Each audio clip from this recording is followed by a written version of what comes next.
सर्व खऱ्या दिव्यांगजनासाठीची आनंदाची बातमी आणि आनंदाचा जी.आर. अनेक संघटना, वैयक्तिक पातळीवरचे दुःखी दिव्यांग, मी खऱ्या दिव्यांगाबद्दलच बोलतोय, खोटारड्याचा विषयच नाही. हे सगळे आपल्या आपल्या परीने प्रयत्न करत होते खोटे दिव्यांग, बोगस दिव्यांग शोधून काढण्यासाठी. त्याच्यासाठीचे आदेश निघायचे, आंदोलन व्हायचं, उपोषण व्हायचं, पण याचा कुठलाही परिणाम होत नव्हता, कारण तो जी.आर. नव्हता. पण आता मात्र परिस्थिती बदलली आहे आणि ही परिस्थिती फक्त आणि फक्त धडाडीचे कर्तव्य दक्ष अधिकारी तुकाराम मुंढे साहेब यांच्या पुढाकाराने बदलली आहे. त्याच्यामुळे व्हिडिओची सुरुवात करताना सर्व दिव्यांगाच्या वतीने तुकाराम मुंढे साहेबांचं अभिनंदन अभिनंदन अभिनंदन. म्हणजे हे खोटे दिव्यांग काय करायचे, पळवाट काढायचे, दबाव तंत्राचा वापर करायचे. पैसा ह्यांच्यासाठी सहज गोष्ट होती, कारण काम सगळे खोटे करायचे, शासनाच्या सगळ्या गोष्टी, सगळे फायदे लुटायचे आणि त्याच्यामुळे त्या लुटीतूनच भाग तो हे सगळं दाबण्यासाठी द्यायचा आहे. अशा प्रकारच्या अनेक घटना महाराष्ट्रामध्ये आणि देशाच्या पातळीवर पण होताना आपण पाहिल्यात. अनेक जुने प्रकरण या वेगवेगळ्या फंड्याचा वापर करून दाबले गेलेले आहेत. पण आता हे होणार नाही. आता मात्र जुने सगळे प्रकरण असू द्या किंवा सध्याचे प्रकरण, आत्ताची जी झाडाझडती झाली जिल्हा परिषद त्याचे प्रकरण असू द्या आणि पुढे जे वाढून ठेवलं आहे महाराष्ट्रातील सर्व आस्थापनामध्ये ते प्रकरण असू द्या, आता मात्र ह्या बोगस दिव्यांगांना पळवाट मिळणार नाही. कारवाईला समोरच जावं लागणार आहे.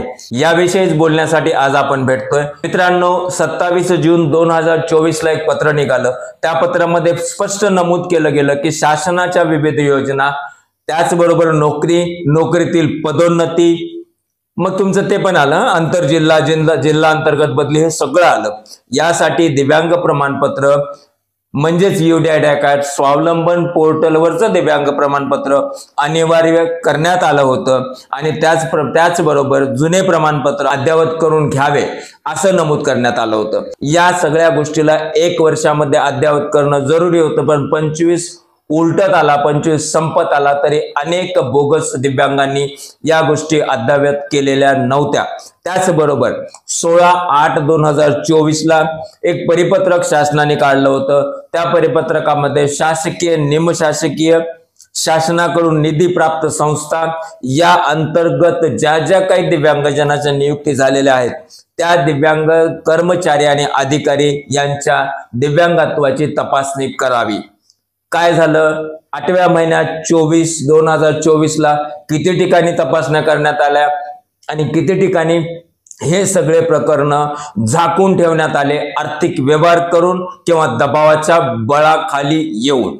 या सगळ्या गोष्टी मात्र खऱ्या दिव्यांगजनाला दुःख देणाऱ्या होत्या आणि खोट्या दिव्यांगजनाला कुठलीच धास्ती नाही असं वाटत होतं. पण वेळ आली, घडा भरला की मात्र विषय संपतो असंच म्हणावं लागेल. तुकाराम मुंढे साहेबांनी, जे की दिव्यांग सचिव आहेत, यांनी खऱ्या दिव्यांग हिताचा शासन निर्णय क्रमांक दिव्यांग 2025/PRC/10 हा दिनांक 9 ऑक्टोबर 2025 पासून अंमलात आणला आणि आता मात्र त्या सर्व खोट्या दिव्यांगाचा विषय संपला असंच म्हणावं लागेल. या शासन निर्णयाच्या महत्वाच्या मुद्द्याचा जर विचार केला तर 3 जण अडचणीत येणार आहेत. पहिला, जे अधिकारी, जे कर्मचारी यांनी प्रमाणपत्र सादर केलेले नाही, म्हणजे प्रमाणपत्र म्हणजे तुमचं जुनं नाही, हाताने लिहिलेलं नाही, महाराष्ट्र शासनाचं नाही, तर UDID सर्टिफिकेट आणि UDID कार्ड स्वावलंबन संकेतस्थळावरून बनलेलं. दुसरी गोष्ट, ज्यांची पडताळणी होणार आहे त्या पडताळणीमध्ये, कारण आदेशात स्पष्ट सांगितले दिव्यांगत्वाची पडताळणी, समजून घ्या हे वाक्य आहे, दिव्यांगत्वाची पडताळणी, आणि या पडताळणीमध्ये जर तो दिव्यांग, नोकरीमधील दिव्यांग जर 40% कमी सापडला तर ते कर्मचारी, ते अधिकारी, आणि त्याचबरोबर चुकीचे आणि बोगस प्रमाणपत्र, म्हणजे मेडिकल ऑथॉरिटीकडे जायचंच नाही, न जाता मेडिकल ऑथॉरिटीच्या समोर हजर न राहता कुठल्या तरी वेगळ्या जुगाड मार्गाने तयार केलेले हे प्रमाणपत्र, या सगळ्यांची झाडाझडती होणार आहे आणि याच्यामध्ये जे जे दोषी सापडणार आहेत त्यांच्यावर दिव्यांग हक्क अधिनियम 2016 च कलम नंबर 91 नुसार गुन्हे दाखल होणारच आहेत। आता हे झालं नोकरीचे दिव्यांग। आता नंबर लागतोय खोटे प्रमाणपत्र देऊन संजय गांधी पेन्शन घेणारे, खोटे प्रमाणपत्र देऊन रेशनचा फायदा घेणारे, खोटे प्रमाणपत्र देऊन एसटी महामंडळात कमी तिकिटात प्रवास करून स्वतःचं उदो आणि आनंद व्यक्त करून घेणारे, या सगळ्यांचा नंबर आता लागणार आहे। म्हणजेच एक घाव आणि सर्व साध्य असंच म्हणावं लागेल। शासनाच्या तिजोरीवर जो करोडोचा भार पडत होता, जसा लाडली बहीण योजनेमध्ये 5,000 करोड रुपयाचा भार शासनाच्या तिजोरीवर या खोटारड्या कामामुळे पडला, तोच तिजोरीवरचा भार पण कमी होणार आहे आणि तिजोरीवरचा भार करून महाराष्ट्राचं भलं करण्याचं काम मात्र तुकाराम मुंडे साहेब यांच्या माध्यमातून होत आहे। अगोदर या बोगस दिव्यांगावर कारवाई करायचं म्हणलं की त्यांनी सरळ सरळ रुग्णालयाचं नाव पुढं करायचं, या दवाखान्याने मला प्रमाणपत्र दिलं आहे आणि त्याला चॅलेंज करण्यासाठी तेवढा कॉन्क्रीट आधार नव्हता। पण आता मात्र दवाखान्याची रुग्णालयाची मक्तेदारी संपणार आहे। प्रत्येक आस्थापना, ज्या आस्थापनेमध्ये त्या दिव्यांगजनांनी नोकरी मिळवलेली आहे, त्या आस्थापनेचे मुख्य यांना मात्र प्रत्येक प्रमाणपत्र पडताळणी करण्याचा, फेर पडताळणी करण्याचा, दिव्यांगत्व फेर पडताळणी करण्याचा अधिकार आहे आणि त्या अधिकाराच्या अखत्यारीत राहून ती आस्थापना त्या दिव्यांगजनाची फेर पडताळणी करू शकते आणि कुठलंही शासकीय रुग्णालय या गोष्टीला नाकारू शकत नाही।